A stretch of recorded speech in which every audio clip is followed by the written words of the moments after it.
everyone, myself Jaya Agarwal, Assistant Professor Political Science from SPCGCA Ajmer. I welcome you all in this video. This is paper second or BA part second, Indian Parliament or Parliament of India, and in this video we are going to study about the elements of the Indian parliamentary sovereignty. But before we start studying the elements of the Indian Parliament sovereignty, it is imperative to know the meaning of the parliamentary sovereignty. So let's understand that. In a general sense, parliamentary sovereignty means the constitutional primacy of parliament. This primacy involves the principal legislative role and the decisive constituent role of a parliament in the scheme of a constitution, which may display varying combinations, shades, and gradations. In all constitutional democratic countries, the parliament is not a body of delegates but that of representatives, and it is the people assembled in their parliament that exercise sovereignty. So parliamentary sovereignty means the sovereignty of the people. So here it was the meaning of the sovereignty of the parliament. So parliamentary sovereignty means the sovereignty of the people. Now we talk about the elements of Indian parliamentary sovereignty. So let's start.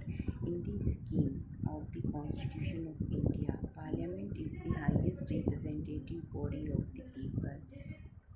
Parliament,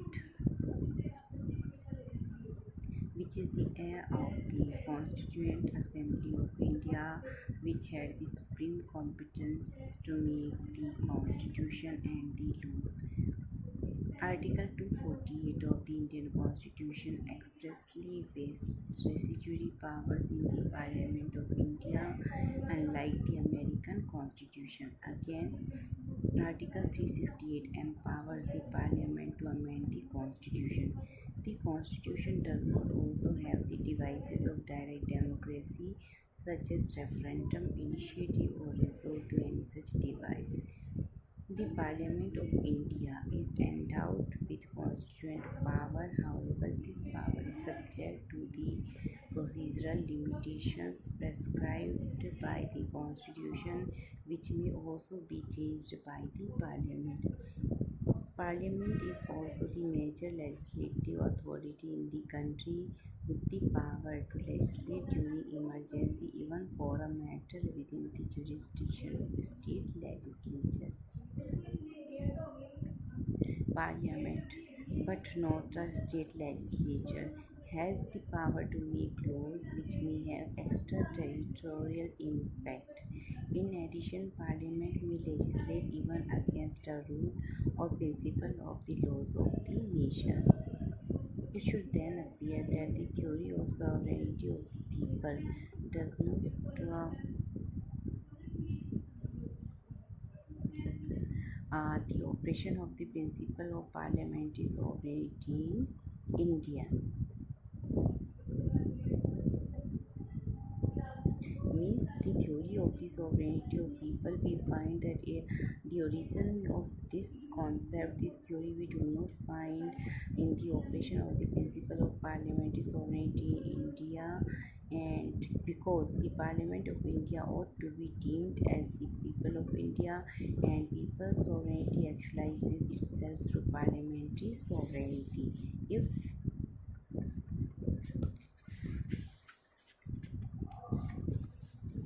the cherished objective of the founding fathers for a social economic revolution through the Constitution is to be achieved, then sovereignty of the Indian Parliament must be regarded as a constitutional imperative.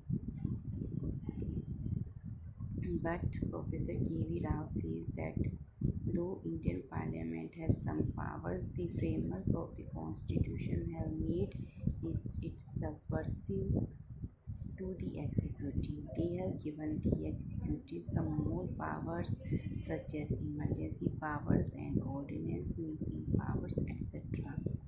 According to Professor Rao, Parliament is a powerless body. In fact, it has no power of initiation and auto action, no power of auto action and no power of initiation. It can meet only if summoned by the executive. Its bills become law only if the executive is pleased to give its assent. It can deal in financial matters only if the executive permits. In short, there is nothing which the legislative wing can do without the executive, whereas the latter can do many things.